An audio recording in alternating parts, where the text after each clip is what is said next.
So hello dear friend, आज हम लोग पढ़ने वाले हैं कृषि के बारे में, जिसको इंग्लिश में कहते हैं एग्रीकल्चर। ये जो है क्लास 8 के ज्योग्राफी बुक का चैप्टर नंबर 3 है, अध्याय नंबर 3 है। तो मेरा नाम है नयन और स्वागत करता हूँ आपका बिहारी मास्टर यूट्यूब चैनल पे। तो चलिए शुरू करते हैं। सबसे पहले बात आती है कृषि क्या है।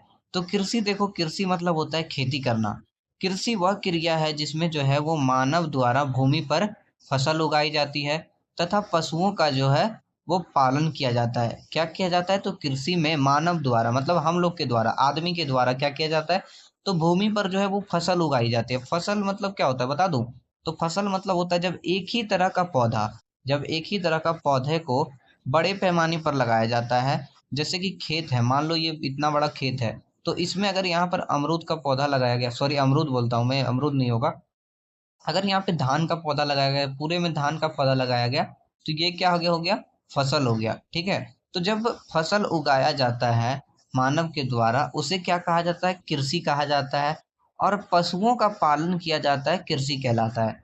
इसका देखो, इसका मुख्य उद्देश्य क्या है? इसका मुख्य उद्देश्य है मानव की भोजन, वस्त्र एवं अन्य आवश्यकता को पूरा करना। हमारा भोजन, अगर खेती नहीं होगा, कृषि नहीं होगा, तो हम लोग खाएंगे क्या? हम लोग, ऐसा तो थोड़ी है कि हम लोग हवा खा के जिंदा रह जाएंगे। वैसा तो नहीं है ना बाबू। अब देखो, वस्त्र और अन्य आवश्यकता को पूरा करता है। खेती होगा, कुछ सामान हम लोग बेचेंगे तब हम लोग कपड़ा उपड़ा आएगा। कपास का खेती होगा। कपास कहे तो कॉटन, कॉटन मतलब रुई या रुई जो घर में आता है। जब तक उसका खेती नहीं होगा, जब तक उससे कपड़ा उपड़ा नहीं बनेगा, तो हम लोग पहनेंगे क्या? हम लोग ड्रेस जो रहेगा, हम लोग ऐसा तो नहीं है ना कि झिंगा लाला ऊ वाला पत्ता उत्ता पहन के घूमेंगे, वैसा तो नहीं है ना। तो खेती जो है वो मानव का भोजन, वस्त्र और अन्य आवश्यकता की पूर्ति करता है। कृषि जो है वो मानव की सबसे प्राचीन क्रिया में से एक है। कृषि क्या है? तो मानव की प्राचीन क्रिया, जैसे हम लोग पहले करते थे ना, वो चीज हो गया कृषि। ठीक है। पहले, बहुत पहले से करते आ रहे हैं, हमारे दादा परदादा, उनके दादा, उनके दादा के दादा के दादा के दादा, बहुत पहले से हो रहा है। अब देखो, कृषि तंत्र क्या होता है, एग्रीकल्चर सिस्टम क्या होता है, जिसको इंग्लिश में कहते हैं एग्रीकल्चर सिस्टम। तो कृषि जो है वो एक तंत्र के रूप में काम करती है। इसमें जो है वो अलग अलग तरह के तत्व आपस में मिलकर काम करते हैं। ठीक है। सबसे पहले देखो, इनपुट में हम लोग क्या डालते हैं। इनपुट में हम लोग पहले लगाते हैं भूमि। भूमि जब तक नहीं होगा, जमीन नहीं होगा, वहां पर खेती कैसे होगा? अगर जमीन नहीं होगा तो आसमान में तो खेती नहीं होगा ना। उसके बाद हो गया श्रम। श्रम मतलब मजदूर। जब तक मजदूर नहीं लगेगा, खेत में कोड़ेगा नहीं, उसको कोड़ के मिट्टी को पूरे अच्छे से बनाएगा नहीं, तब तक खेती कहाँ पे होगा। उसके बाद हो गया पूंजी। पूंजी जो है ना वो सबसे ज्यादा जरूरी है। अगर हमारे पास कोई चीज का बीज, जो बीज होता है ना, उसको खरीदने का अगर पैसा नहीं रहेगा तो हम लोग लगाएंगे क्या? उसके बाद आ गया मशीन। मशीन मतलब जैसे पानी पटाने वाला मशीन हो गया, पानी हम लोग डालते हैं ना खेती करने के बाद। उसके बाद जैसे ट्रैक्टर हो गया, ट्रैक्टर से भी अभी के टाइम में बहुत लोग ये करते हैं, खेत को की खुदाई करवाते हैं। उसके बाद बीज हो गया, और साथ साथ खाद, उर्वरक और पानी, इस सब चीज को हम लोग मिलाते हैं, तब खेती होता है। और देखो, इसमें खेती करने का प्रक्रिया क्या क्या होता है, इसका जो प्रोसेस होता है खेती करने का, अगर तुमसे कोई पूछे कि प्रोसेस क्या होता है, तो ये पता चल जाएगा। देखो, ये जो खेती का प्रोसेस है ना, ये तुम लोग अपने साइंस बुक में भी पढ़ोगे। क्लास 8 का साइंस बुक का चैप्टर नंबर 1 में ही है ये, जिसका नाम क्या है पता है? फसल नाम है। तो उसमें ये प्रोसेस तुम लोग पढ़ोगे। तो फिलहाल यहाँ पे भी जान लो। तो सबसे पहले प्रोसेस में आता है जुताई करना। उसके बाद आता है बुआई करना। देखो, पहले मिट्टी कोड़ते हैं, जुताई मतलब हो गया मिट्टी को कोड़ना। उसके बाद बुआई मतलब बीज को लगाना। उसके बाद सिंचाई, उसमें पानी डालते हैं। उसके बाद हम लोग क्या करते हैं? खाद डालते हैं। उसके बाद निराई करते हैं। निराई मतलब क्या होता है पता है? वो लोग बीच बीच में हम लोग कोड़ते हैं ना, और उसमें ये करते हैं, जो अलग अलग तरह के पौधे वगैरह हो जाते हैं, घास फूस हो जाते हैं, उसको हम लोग हटा देते हैं। और लास्ट में जब फसल पूरी तरह से पक जाता है, अच्छे से तैयार हो जाता है, तो हम लोग उसका क्या करते हैं? कटाई कर लेते हैं। अब ये सब प्रोसेस हम लोग करते हैं, तो इससे आउटपुट क्या मिलता है हम लोग को, इस चीज से निकलता क्या है? तो इससे जो है वो फसल उत्पादन होता है। ठीक है। साथ साथ पशुओं का उत्पादन होता है और अन्य उपज होती है। ठीक है। अब देखो, ये सब चीज जब हम लोग कर लेते हैं, तो इसको हम लोग ले जाके कहाँ पे बेचते हैं? तो मार्केट में बेचते हैं। ठीक है। मार्केटिंग एवं उपयोग। तो सबसे पहले अगर फसल हो जाता है तो हम लोग उसको बेच सकते हैं, किसी को दे सकते हैं, भंडारित करके अपने पास रख सकते हैं और उपभोग कर सकते हैं। ठीक है, तरह की चीज हम लोग कर सकते हैं। और देखो कृषि जो है ना, कृषि हमारा प्राथमिक क्रिया है। देखो तीन तरह की क्रिया होती है, तीन तरह की ना आर्थिक क्रिया होती है। पहला हो गया हमारा प्राथमिक, दूसरा हो गया हमारा द्वितीयक, और तीसरा हो गया हमारा तृतीयक। प्राइमरी को हम लोग इंग्लिश में कहते हैं, सॉरी, प्राथमिक को हम लोग इंग्लिश में कहते हैं प्राइमरी, और द्वितीयक को हम लोग कहते हैं सेकेंडरी, और तृतीयक को कहते हैं टेरिटरी। तो प्राथमिक जो क्रिया होती है इसके अंतर्गत होता है खेती करना। तो अगर आपसे पूछे तो कि खेती किस प्रकार की प्रक्रिया है, तो आप लोग कहिएगा कि खेती जो है वो प्राथमिक प्राथमिक क्रिया है। ठीक है, क्या कौन सी क्रिया है, तो प्राथमिक क्रिया है। द्वितीयक क्रिया में क्या होती है, अब जैसे देखो गेहूं का खेती हुआ, उसको ले जाके हम लोग कारखाने में या फिर मिल में जाके आटा पिसवा लेते हैं, तो वो हमारा हो गया द्वितीयक क्रिया। ठीक है, उसको हम लोग कारखाने में पिसवा लेते हैं, उसके बाद ले जाके हम लोग उसको फैक्ट्री में दे देंगे, बोलेंगे इसका आप जो है ब्रेड बना दीजिए, बिस्किट बना दीजिए, वो भी हमारा सेकेंडरी में ही आ गया। और जो लास्ट हमारा हो गया टेरिटरी यानी तृतीयक क्रिया, वो हमारा उसमें क्या होता है पता है, मार्केटिंग वगैरह हो गया, जो भी जिस भी चीज तरह का हेल्प करते हैं, बैंकिंग हो गया, पुलिस हो गया, टीचर हो गए, ये सब हमारे आते हैं तृतीय क्रिया में। ठीक है, तो इसका जो है मैं वो एक डिटेल में वीडियो बना दूंगा, उसे देख लेना जाके। अब चलो हम लोग आते हैं वापस से अपने टॉपिक पे। देखो कृषि को प्रभावित करने वाले कारक, ऐसे कौन कौन से चीज हैं जिसके कारण जो है वो कृषि प्रभावित होती है, खेती जो है वो प्रभावित होती है। पहला हो गया जलवायु। जलवायु मतलब क्लाइमेट, जलवायु को इंग्लिश में क्या कहते हैं, क्लाइमेट कहते हैं। तो देखो तापमान हो गया, अगर बहुत ज्यादा गर्मी हो रहा है तो उससे भी दिक्कत हो जाता है, बहुत ज्यादा वर्षा हो रहा है तो उससे भी दिक्कत हो जाता है, बहुत ज्यादा धूप है तो उससे भी ज्यादा दिक्कत हो जाता है, और अगर आर्द्रता सूखा पड़ जाता है, इन सब चीज से क्या होता है, तो इन सब चीज से जो है वो कृषि को प्रभाव पड़ता है। इन सब चीज से जो है कृषि में फसल जो होता है उसमें, उसके उत्पादन में प्रभावित करता है ये सब चीज। दूसरा आ गया भूमि। भूमि जैसे कि भूमि नहीं होगा यार, यहाँ पे मृदा हो जाएगा, ठीक है, सॉरी मृदा हो जाएगा, सॉइल। तो देखो मिट्टी की उर्वरता, मिट्टी की बनावट, और जो है ना जल धारण क्षमता, वो फसल उत्पादन को प्रभावित करती है। अब जैसे कहीं पर मिट्टी जो है वो तुरंत सूख जाता है, कहीं पर मिट्टी जो है वो बहुत समय लगता है सूखने में, तो मिट्टी भी जो होता है ना, जो मृदा होता है, उससे भी प्रभाव पड़ता है कृषि पे। उसके बाद हो गया जल, वाटर। अगर सिंचाई के लिए पानी की उपलब्धता नहीं है तो फसल उत्पादन में ये जो है वो जरूर इसको प्रभावित करेगा।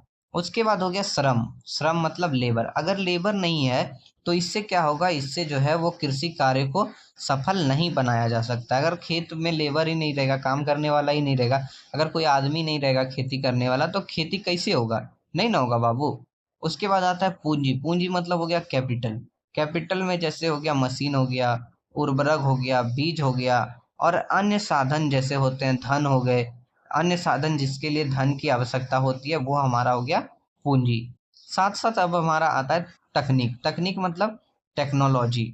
ठीक है, तो उन्नत तकनीक से अधिक उत्पादन एवं बेहतर गुणवत्ता प्राप्त होती है। अगर अच्छा तकनीक है, अच्छा टेक्नोलॉजी है, तो उससे क्या होगा कि फसल जो है वो बेहतर तरीके से उपज उसकी होगी। उसके बाद साथ साथ आता है बाजार। अगर जो है फसल की कीमत जो है वो मांग, परिवहन एवं बाजार की सुविधा उत्पादन को प्रभावित कर सकती है। अगर मान लो फसल की कीमत बहुत ज़्यादा कम हो गई, जितना हमने लगाया था उससे भी कम हो गई, तो इससे भी हमारे ऊपर जो है वो कृषि के ऊपर प्रभाव पड़ेगा। जैसे कि अगर मान लो हमने खेती करने में पूरा 1,000 रुपए का बीज लगा दिया, और जब हम उस चीज़ को खेती करने के बाद उस चीज़ को उपजाएं, धान का एग्जाम्पल ले लेते हैं, अगर धान को उपजाए और 1,000 रुपया लगा और 500 में बेचे, तो उससे क्या होगा, प्रभाव पड़ेगा। शासन की नीति, कृषि ऋण, बीमा, समर्थन मूल्य आदि भी इस चीज को प्रभाव करते हैं। अब आता है कृषि का प्रकार। ठीक है, तो कृषि के जो है ना वो मुख्यतः कई प्रकार होते हैं, लेकिन यहाँ पर जो दिया है वो 3 प्रकार दिया है।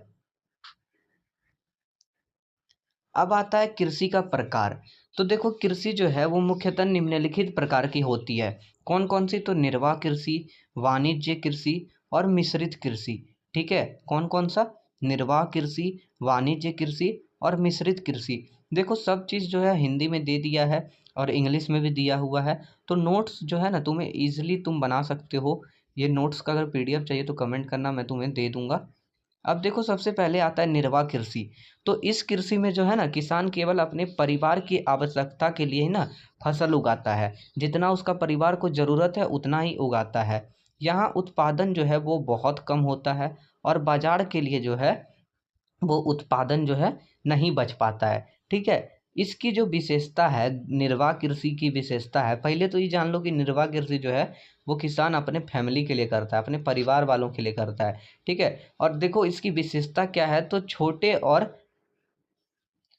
तौर पर यहाँ पर क्या की जाती है, खेती की जाती है। और उसके बाद सरल उपकरणों का उपयोग किया जाता है।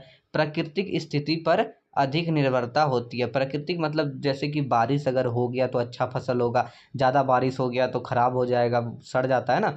कम बारिश हुआ तब भी खराब हो जाएगा। तो ये पूरी तरह प्रकृति पर निर्भर करती है। अधिकतर विकासशील देश में ये पाई जाती है। देखो, एक होता है विकसित देश, एक होता है विकासशील देश। विकसित देश वो होता है जो ज़्यादा डेवलप होता है, जहाँ पर ज़्यादा टेक्नोलॉजी वगैरह यूज किया जाता है, जहाँ पर ज़्यादा प्रौद्योगिकी यूज किया जाता है। जैसे टेक्नोलॉजी वाला देश अभी कौन सा है, अगर अब देखा जाए तो चाइना हो गया, जापान हो गया। ठीक है।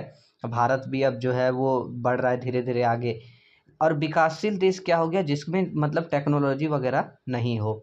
तो ये जो है अधिकतर विकासशील देशों में पाई जाती है। कौन सी, ये निर्वाह कृषि। अब आता है हमारा, इसमें कौन कौन सी खेती होती है। तो धान हो गया, गेहूं हो गया, मोटे अनाज हो गए, दलहन आदि खेती की जाती है। ठीक है। निर्वाह कृषि हमारा खत्म हो गया। अब हमारा आता है गहन निर्वाह कृषि। कौन सा आता है, तो गहन निर्वाह कृषि।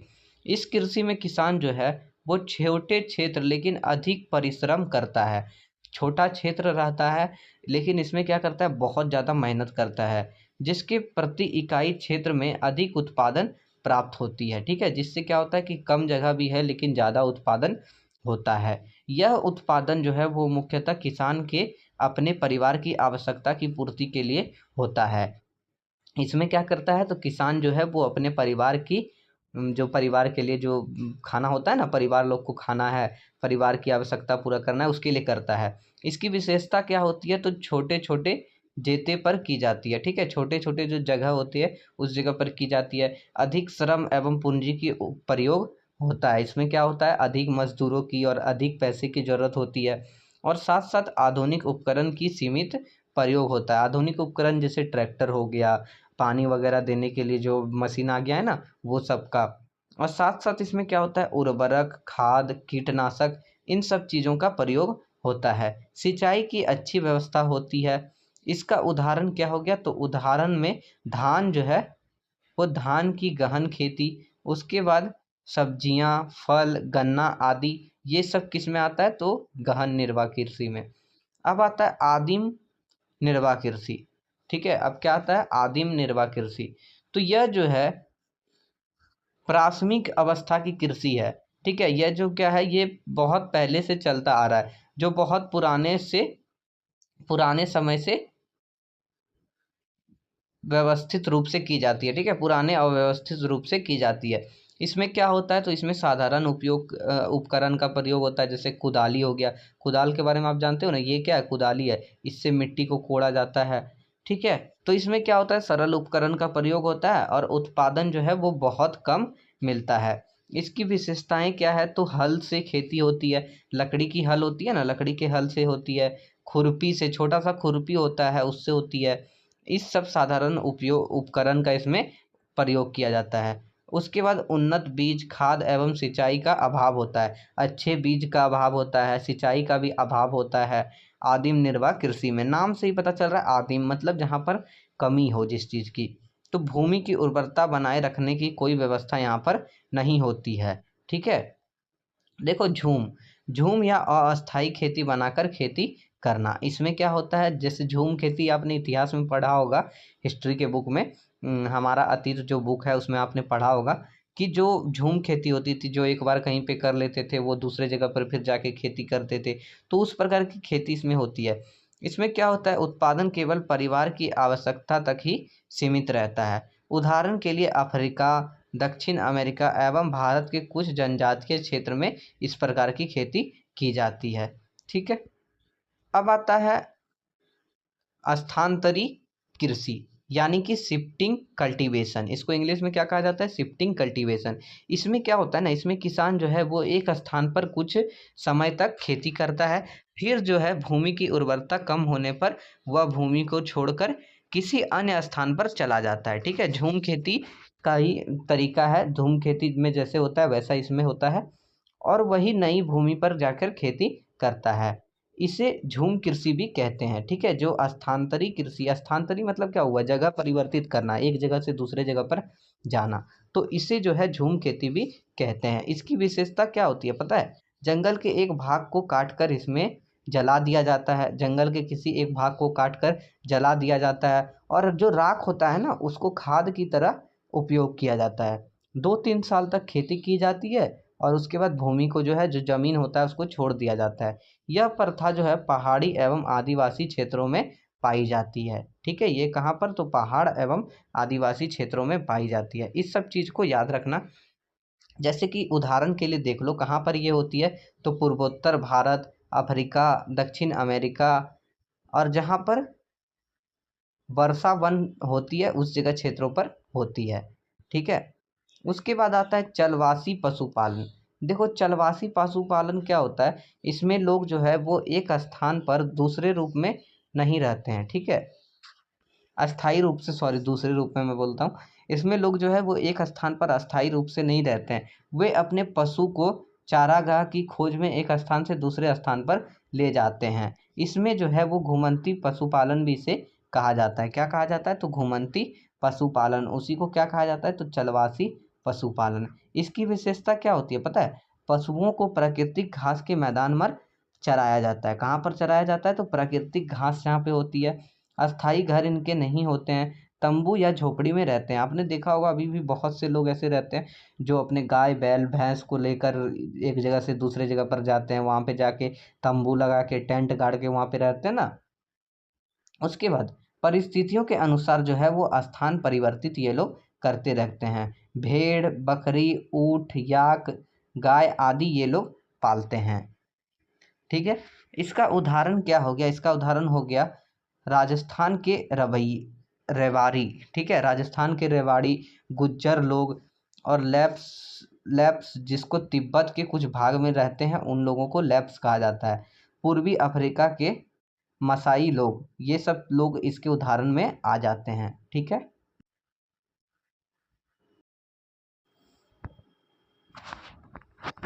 अब देखो कुछ इम्पोर्टेंट ये आ जाता है, पॉइंट आ जाता है, मुख्य बिंदु जो अभी तक हम लोगों ने पढ़ा। ठीक है, तो कृषि क्या है ना? कृषि एक प्राथमिक क्रिया है। ठीक है, प्राथमिक क्रिया पता है ना, जो प्रकृति पे निर्भर करता है, जो मानव की आवश्यकता के लिए आवश्यक है। कृषि क्या है? तो मानव की आवश्यकता के लिए आवश्यक है। कृषि को सफल बनाने के लिए प्राकृतिक एवं मानवीय दोनों कारक आवश्यक है।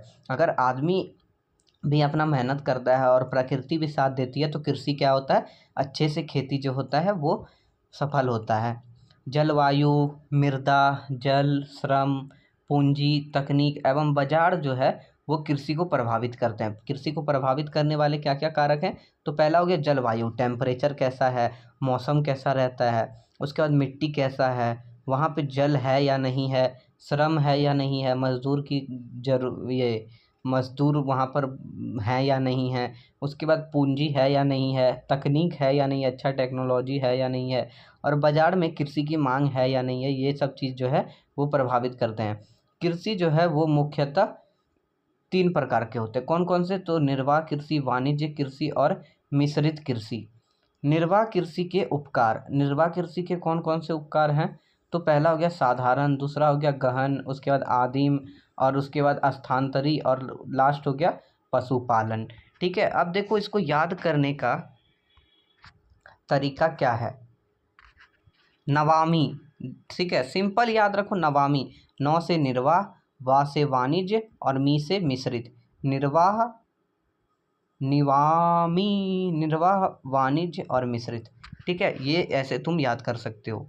उसके बाद अब आता है हमारा वाणिज्य कृषि। अभी तक हम लोगों ने निर्वाह कृषि पढ़ा, अब हमारा आता है वाणिज्य कृषि, यानी कॉमर्शियल फार्मिंग इंग्लिश में से कहा जाता है। ये जो कृषि होता है, देखो वाणिज्य मतलब होता है बिजनेस।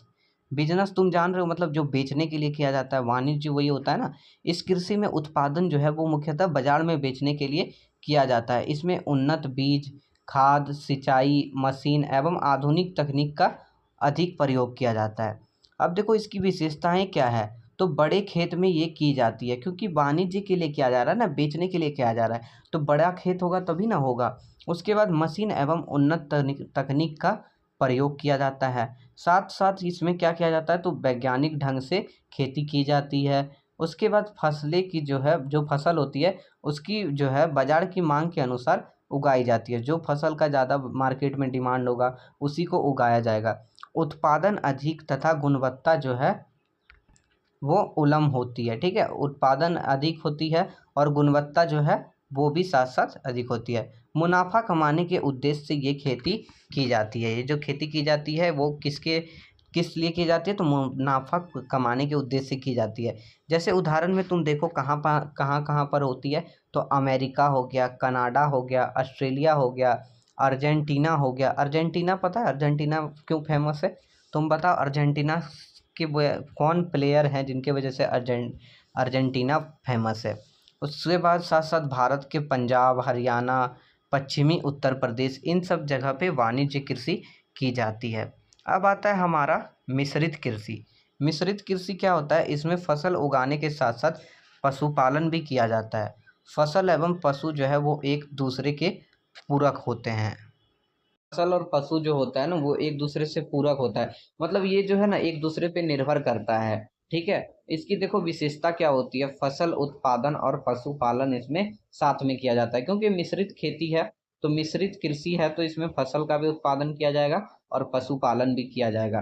पशुओं के लिए चारा जो है वो इसके लिए फसल उगाई जाती है। पशुओं के लिए क्या होता है, चारा मिलता है ना उसको। देखो अब जैसे ये होता है धान की कटाई होती है तो उससे जो पुआल निकलता है वो क्या करता है, तो वो गाय बैल को भैंस को दिया जाता है ना खाने के लिए।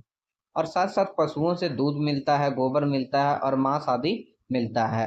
ठीक है, गाय से तुम्हें दूध मिल जाता है, गोबर मिल जाता है। उसके बाद जो भी ये रहता है खस्सी वगैरह रहता है ना, पाठा खस्सी, उस सब से तुम्हें मांस वगैरह मिल जाता है। चिकन हो गया उससे मांस मिल जाता है। ठीक है, अब इसमें देखो जोखिम कम होता है और आय के कई ज्यादा स्रोत होते हैं। क्योंकि अगर फसल खराब हो जाएगा तो पशु है ना उससे दूध मिल जाएगा, उससे फिर मांस मिल जाएगा, गोबर मिल जाएगा, तरह तरह की चीज मिल सकती है।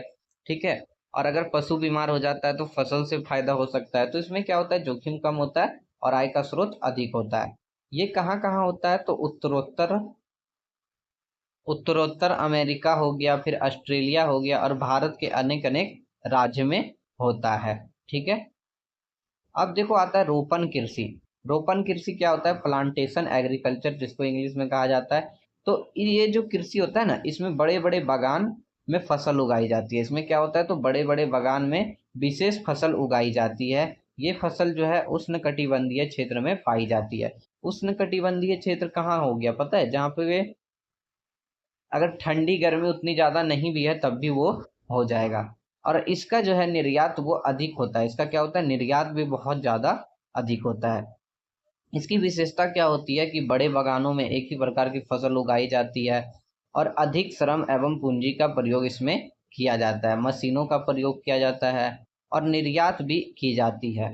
ठीक है, यह उष्णकटिबंधीय देशों में विकसित होता है। ठीक है, अब जैसे देखो उदाहरण के लिए कौन कौन सा फसल हो गया, चाय हो गया, कॉफी हो गया, रबड़ हो गया, गन्ना हो गया, केला हो गया, नारियल हो गया, कोको हो गया, पाम ऑयल हो गया, ये सब क्या हो गया, ये सब जो है हमारा रोपण कृषि के अंतर्गत आ जाता है। अब देखो हम लोगों ने निर्वाह कृषि के बारे में पढ़ा, उसके हम लोग उपकार के बारे में हम लोगों ने पढ़ा ना, जैसे गहन निर्वाह कृषि, आदिम निर्वाह कृषि, स्थानांतरित कृषि और चलवासी पशुपालन। तो इन सब चीज को जो है हम लोग एक बार एक नजर में देख लेते हैं। ठीक है, तो देखो साधारण निर्वाह कृषि में क्या होता है, कम उत्पादन होता है और परिवार की आवश्यकता भरी होता है। और गहन निर्वाह कृषि में क्या हो जाता है, तो छोटे खेत होते हैं, अधिक श्रम लगता है और अधिक उत्पादन होता है। आदिम निर्वाह कृषि में क्या होता है, साधारण उपकरण होते हैं और बहुत कम उत्पादन होता है। स्थानांतरित कृषि क्या हो गया, तो झूम खेती इसी को कहा जाता है। भूमि की उर्वरता घटाने पर स्थान जो है वो परिवर्तित किया जाता है। जैसे भूमि का उर्वरता अगर घट जाता है, कहीं पर फसल अच्छे से नहीं हो रहा है, तो वो जमीन को बदल के दूसरे जगह पे लोग चले जाते थे। उसके बाद चलवासी पशुपालन, तो पशुओं की चारा के लिए स्थान में परिवर्तन होता है। जब भी पशु को चारा की जरूरत होती है तो जो है जगह अपना परिवर्तित कर लेते हैं। ठीक है, अब देखो यहाँ पे ध्यान देने योग्य बात कुछ ये है कि कृषि जो है वो मानव के भोजन, वस्त्र, आवास की मूल्य आवश्यकता पूर्ति करती है। कृषि के विकास में राष्ट्र की आर्थिक स्थिति अच्छी हो जाती है। ठीक है, अब देखो कृषि की प्राकृतिक कारक के साथ मानवीय कारक भी कृषि को प्रभावित करता है। आधुनिक युग में कृषि का स्वरूप जो है वो निरंतर बदलता जा रहा है। अभी नए नए तरह के टेक्नोलॉजीज आ रहे हैं, तो अभी जो है वो नए नए चेंजेस आते जा रहे हैं। अब आता है हमारा मुख्य फसल। कौन कौन सा ऐसा फसल जो है वो मुख्य है, इंपॉर्टेंट है? तो विश्व में अनेक प्रकार के फसल उगाए जाते हैं, परंतु कुछ जो है वो क्या है, प्रमुख फसल है जो अधिक उत्पादन और अधिक क्षेत्र में उगाई जाती है। ठीक है, जैसे कौन कौन सा हो गया, चावल हो गया, गेहूं हो गया, मक्का हो गया, और मोटे अनाज, कपास, पटसन, कॉफी, चाय, ये सब जो है ये सब क्या है, मुख्य फसल है। ये जो है बड़े पैमाने पर उगाए जाते हैं। ठीक है, अब देखो, एक सेकेंड बाबू। हाँ, अब देखो, अब आ गया यहाँ पर चावल। तो चावल जो है वो सबसे महत्वपूर्ण खाद्य फसल है। ठीक है, खाने योग्य जो होता है ना, सबसे ज्यादा इम्पोर्टेंट, सबसे ज्यादा चावल ही आदमी को खाता है, चावल खाता है, नहीं तो फिर रोटी खाता है। ठीक है, रोटी खाता है मतलब जो गेहूं से आटा पिसवा के लाता है, रोटी खाता है। तो सबसे ज्यादा क्या है कि चावल जो है वो सबसे महत्वपूर्ण खाद्य फसल है। यह मुख्यतः जो है वो गर्म एवं आर्द्र जलवायु में होता है। कहाँ पर होता है? तो जहाँ पर गर्म क्षेत्र होता है, आर्द्र जलवायु होता है, उस जगह पर होता है। ये प्रमुख क्षेत्र कहाँ कहाँ पर होता है? तो एशिया में चीन में होता है, भारत में होता है, इंडोनेशिया में होता है, बांग्लादेश में होता है, वियतनाम में होता है और थाईलैंड में होता है। ठीक है, उसके साथ साथ अनेक देश अन्य भी हैं। कौन कौन से देश हो गए? तो ब्राजील हो गया, मिस्र हो गया, नाइजीरिया हो गया, और अलग अलग देश। ठीक है, अब देखो भारत के प्रमुख राज्य कहाँ कहाँ पर ये फसल होता है, चावल का जो खेती होता है, धान का जो खेती होता है, कहाँ कहाँ पर होता है? तो पश्चिम बंगाल में होता है, उत्तर प्रदेश में होता है, पंजाब में होता है, आंध्र प्रदेश में होता है, छत्तीसगढ़ में होता है, और हमारे राज्य बिहार में होता है, तमिलनाडु में होता है, उड़ीसा, इन सब जगह में भारत में चावल की खेती होती है, धान की खेती होती है। ठीक है, अब देखो बाबू, आता है यहाँ पे गेहूं। गेहूं से क्या बनता है? गेहूं से आटा बनता है, आटा से क्या बनता है? रोटी बनता है, आटा से और क्या बनता है? तो ब्रेड बनता है, आटा से और क्या बनता है? बिस्किट बनता है, तुम चाहो समोसा बना लो, कुछ भी बना लो, आटा से बहुत तरह का चीज बनता है। ठीक है, तो देखो गेहूं जो है वो विश्व की प्रमुख खाद्य फसल है। ठीक है, ये जो है ये भी विश्व का जो है वो प्रमुख खाद्य फसल है। इसकी जलवायु जो है ना, इसका मध्यम तापमान 10 से 15 डिग्री सेल्सियस होना चाहिए, और कम वर्षा जो है वो 50 से 75 सेंटीमीटर होना चाहिए। ठीक है, अगर कोई क्षेत्र है तो उसमें जो 1 सेंटीमीटर होगा, उसमें कम से कम 50 से 75 सेंटीमीटर तक में मतलब बारिश होना चाहिए। ठीक है, अब देखो मिट्टी जो है उपजाऊ होना चाहिए, उपजाऊ दोमट मिट्टी होना चाहिए, और जल निकास जो है वो अच्छी होनी चाहिए। ये नहीं कि जल उसी में जमा रह गया, अगर हम खेत में डाले, पानी रह गया, तो क्या होगा, उससे सारा बीज जो है वो ये हो जाएगा ना, खराब हो जाएगा, सड़ जाएगा।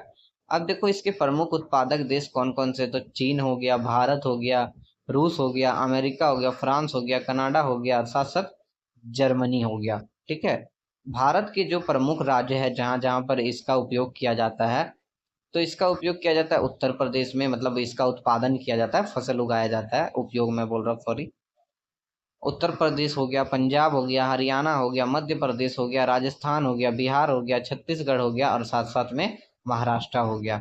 अब इसका उपयोग जो है वो किस किस चीज में किया जाता है? तो आटा बनाने में किया जाता है, दलिया बनाने में किया जाता है, ब्रेड बनाने में, नूडल्स बनाने में, बिस्किट, ये सब चीज बनाने में किया जाता है। किसका उपयोग किया जाता है? तो गेहूं का। ठीक है, उससे फिर आटा बना जाता है ना। अब देखो आता है मक्का। तो मक्का जो है ना वो भी महत्वपूर्ण अनाज एवं चारा फसल है। ठीक है, ये क्या है? तो अनाज एवं चारा फसल है। इसके लिए जलवायु जो है वो गर्म एवं आर्द्र जलवायु 25 से 27 सेंटीमीटर सेल्सियस उपयुक्त है। ठीक है, कितना होना चाहिए? 25 डिग्री से 27 डिग्री सेल्सियस होना चाहिए। इसकी जो मिट्टी है वो उपजाऊ, दोमट एवं बूली दोमट मिट्टी होनी चाहिए। आई थिंक यहाँ पे बुआई होना चाहिए, ठीक है, बुआई होना चाहिए। ये जो है गलत हो गया है, इसको आप लोग सुधार लेना। अब देखो इसके प्रमुख उत्पादक देश कौन कौन से, तो अमेरिका है, चीन है, ब्राजील है, अर्जेंटीना है, भारत है और मैक्सिको है, ठीक है। देखो भारत के प्रमुख राज्य जहाँ जहाँ पर मक्का का खेती होता है, तो कर्नाटक हो गया, आंध्र प्रदेश हो गया, बिहार हो गया, मध्य प्रदेश हो गया, उत्तर प्रदेश हो गया, राजस्थान हो गया और साथ साथ में छत्तीसगढ़ हो गया, ठीक है। इसका उपयोग क्या किया जाता है, तो इसका उपयोग जो है वो खाद्य पदार्थ के रूप में किया जाता है, चारा के रूप में किया जाता है, उसके बाद स्टार्व के रूप में किया जाता है, तेल के रूप में किया जाता है और शराब आदि बनाने में उपयोग किया जाता है, ठीक है।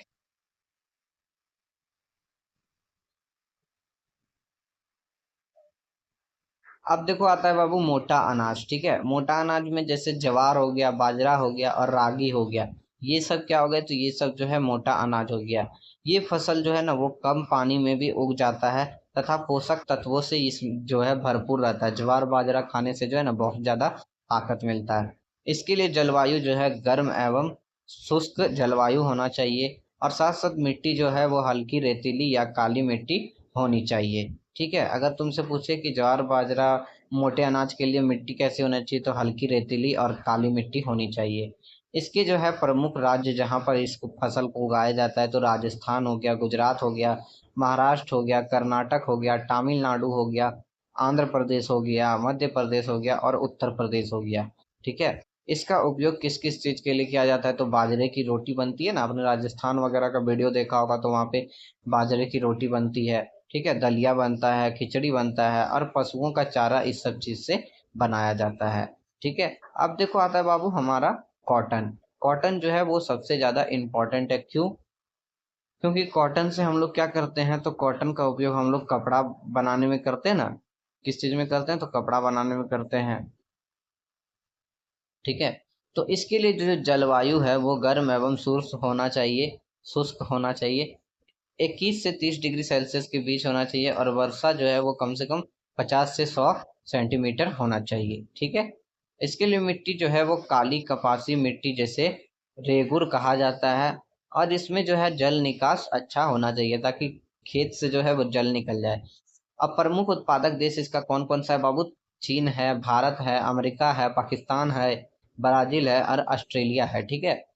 देखो भारत के प्रमुख राज्य जहाँ पर ये कपास की खेती की जाती है, तो देखो इसमें क्या क्या है बाबू, तो गुजरात है, महाराष्ट्र है, पंजाब है, हरियाणा है, राजस्थान है, मध्य प्रदेश है, तेलंगाना है, आंध्र प्रदेश है, कर्नाटक है एंड तमिलनाडु है, ठीक है बाबू। अब देखो इसका उपयोग किस चीज में किया जाता है, तो कपड़ा बनाने में, धाना बनाने में, तेल बनाने में, साबुन बनाने में और लुब्रिकेट आदि बनाने में इसका उपयोग किया जाता है, ठीक है। कपड़ा बनाया जाता है ना ठंडी के मौसम में, देखते हुए रुई भरा हुआ रहता है, कॉटन का कपड़ा बना हुआ रहता है। अब देखो पटसन, पटसन जिसको कहा जाता है जूट इंग्लिश में, तो इसके लिए जलवायु जो है गर्म एवं आर्द्र जलवायु होना चाहिए और वर्षा कम से कम जो है सबसे उस सबसे ज्यादा अधिक होना चाहिए, यानी कि 150 से 200 सेंटीमीटर लगभग होना चाहिए। और इसके लिए मिट्टी जो है वो जलोढ़ मिट्टी होनी चाहिए, क्या होनी चाहिए? जलोढ़ मृदा होनी चाहिए और नदी के किनारे उपजाऊ भूमि इसके लिए होना चाहिए, ठीक है। अब देखो भारत के प्रमुख राज्य जहाँ पर इसका जो है उत्पादन होता है, फसल उगाया जाता है इसका, पटसन का, ठीक है। तो पश्चिम बंगाल हो गया, ये जो है सबसे ज्यादा प्रमुख है, इस जगह पे उगाया जाता है। साथ साथ बिहार हो गया, असम हो गया, मेघालय हो गया, उड़ीसा हो गया और त्रिपुरा हो गया। कौन सा हो गया बाबू? तो त्रिपुरा। इसका उपयोग किस चीज में किया जाता है, तो बोरा बनाने में, रस्सी बनाने में, टाट बनाने में, कारपेट बनाने में, बैग बनाने में, उसके बाद पैकिंग सामग्री आदि बनाने में इसका उपयोग किया जाता है बाबू, ठीक है। किसका उपयोग किया जाता है? तो जूट का, ठीक है। तो अब आता है हमारा कॉफी। कॉफी चाय तो सब पिए होंगे ना, कॉफी तो सब कोई पीता है, शादी उदी में जाता है तो बाबू लोग कॉफी पीवे करते होगे ना। इसके लिए जलवायु जो है वो गर्म एवं आर्द्र जलवायु होना चाहिए, लगभग 15 से 28 डिग्री सेल्सियस होना चाहिए और छाया जो है वो हल्की होनी चाहिए, ठीक है। छाया एवं वर्षा जो है वो हल्की होनी चाहिए और मिट्टी जो है, मिट्टी में जल निकास वाली उपजाऊ दोमट मिट्टी होना चाहिए। और भारत के प्रमुख राज्य जहाँ जहाँ पर इसका फसल उगाया जाता है, तो कर्नाटक हो गया, केरल हो गया, तमिलनाडु हो गया। ठीक है, प्रमुख उत्पादक देश कौन कौन से हैं बाबू? अभी तक तो हम लोगों ने जाना कि भारत के कौन कौन से राज्य में होते हैं। अब देखो देखते हैं कि विश्व में कौन कौन से प्रमुख देश हैं। तो ब्राजील है, वियतनाम है, कोलंबिया है, इंडोनेशिया है, भारत है, ये सब है। ठीक है, इसका उपयोग किस चीज के लिए किया जाता है? तो पेय पदार्थ के लिए कॉफी का उपयोग किया जाता है। कॉफी पाउडर बनता है और कॉफी बीन्स आदि इससे बनता है। ठीक है बाबू, कॉफी सबको पिए होगे ना? नहीं पिए हो तो कोई बात नहीं, पी लेना जाके कभी न कभी। अब देखो आता है चाय। तो चाय जो है ना, क्या बताऊं यार, हर किसी के घर में बनता है। मॉर्निंग हो या इवनिंग हो या फिर हो आफ्टरनून, चाय पियो और हो जाओ गुनगुन। सॉरी।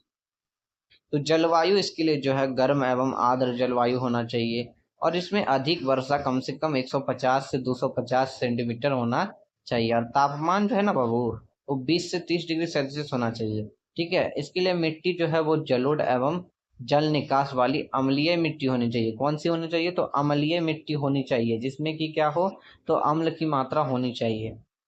भारत के प्रमुख राज्य जहाँ पर चाय की खेती की जाती है, असम हो गया, पश्चिम बंगाल हो गया, तमिलनाडु हो गया, केरल हो गया, हिमाचल प्रदेश हो गया, और साथ साथ बाबू कर्नाटक हो गया। ठीक है, उसके साथ पर और साथ साथ क्या होता है, तो भारत के अलावा और भी कौन कौन से देश हैं? तो चीन हो गया, केन्या हो गया, श्रीलंका हो गया, तुर्की हो गया, इंडोनेशिया हो गया, इन सब जगह पे चाय की खेती की जाती है। इसका उपयोग किस चीज के लिए किया जाता है? तो चाय पीने के लिए, दवाई एवं सुगंध बनाने में। ठीक है, दवाई एवं सुगंध बनाने में इस चीज का उपयोग किया जाता है।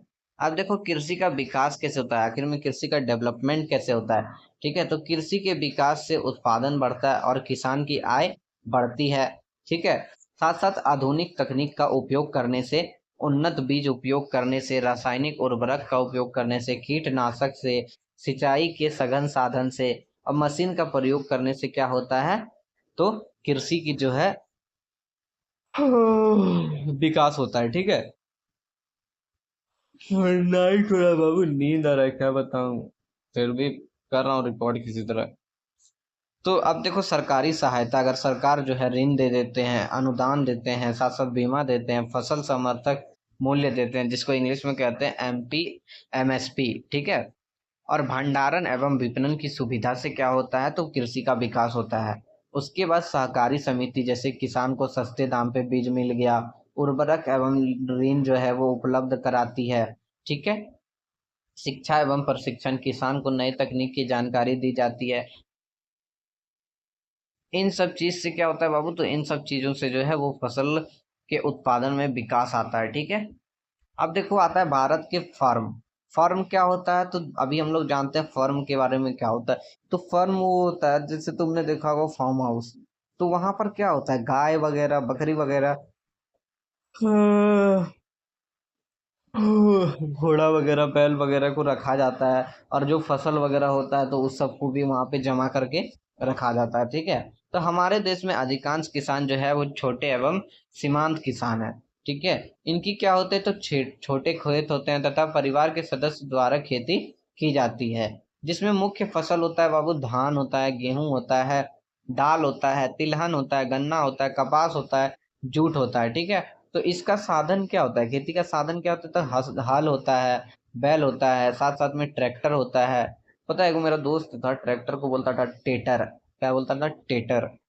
ठीक है, साथ साथ पंप सेट होता है और दरंती होती है, इन सब से खेती किया जाता है। इसमें समस्या क्या आती है पता है? सिंचाई की कमी हो जाती है, पूंजी कम होता है, लोगों के पास पैसा नहीं होता उतना ज्यादा, उन्नत किस्म का बीज नहीं होता है, और अपर्याप्त भंडारण एवं विपणन सुविधा होती है। ठीक है, भारत के फार्म हाउस में। अब हम लोग जानते हैं संयुक्त राष्ट्र अमेरिका, यानी कि संयुक्त राष्ट्र अमेरिका, तुम लोग जान रहे हो ना बाबू। ठीक है, यूएसए जिसको बोलते हैं इंग्लिश में, यूनाइटेड स्टेट ऑफ अमेरिका। तो यहाँ के किसान जो है ना वो बड़े स्रोत एवं वैज्ञानिक ढंग से खेती करते हैं। उन्नत मशीन से अधिक उपयोग किया जाता है। ठीक है, जैसे कि ट्रैक्टर हो गया, हार्वेस्टर हो गया, सीड हो गया, और स्पेयर आदि, इन सब का उपयोग किया जाता है। जो समझ में नहीं आया ना उसको काट दो। ठीक है, जहाँ पर कोई डाउट लगे तो उस चीज को हटा दो। ठीक है, उसके साथ साथ देखो मुख्य फसल में जैसे गेहूं हो गया, मक्का हो गया, सोयाबीन हो गया, कपास आदि इन सब का फसल जो है वहां पर उगाया जाता है। और देखो यही कि कृषि उत्पादन अधिक तथा श्रम कम लगता है। यहाँ की कृषि में क्या होता है, तो कृषि उत्पादन जो है अधिक होता है और श्रम जो होता है, मजदूर जो होता है वो कम लगता है। ठीक है। अब देखो आता है कि इस दोनों चीज में अंतर क्या है बाबू। ठीक है। तो देखो इन दोनों के चीज में मैंने यहाँ पे डिटेल में दोनों को करवा दिया है कि पहला हो गया खेती का आकार। तो खेती का आकार जो है वो छोटा एवं बिखरा हुआ होता है। ठीक है। और साथ साथ में संयुक्त राष्ट्र अमेरिका में बड़ा होता है। तो इसको तुम अपने से पढ़ लेना क्योंकि मैंने ऊपर करा दिया। तो इस जो ये जो अंतर है इसको तुम खुद से पढ़ लेना। ठीक है। अब देखो अब जो है हमारा चैप्टर कंप्लीट हो जाता है। ये वाला जो लास्ट में वन शॉट दिया है मैंने, ये जो वन शॉट वाला मैंने बना दिया, ये सब तुम्हारे लिए बनाया है, तुम सभी के लिए। तो ये सब खुद से पढ़ लेना। इसको मैं नहीं करवाऊंगा, इसे तुम्हें खुद से पढ़ना होगा। ठीक है। अब देखो इसके साथ जो इसका क्वेश्चन आंसर है तो मैं टोटल चैप्टर करा दूंगा, उसके बाद मैं क्वेश्चन आंसर सबका कराऊंगा। तब तक के लिए मिलते हैं अगले वीडियो में। बाय। Take care.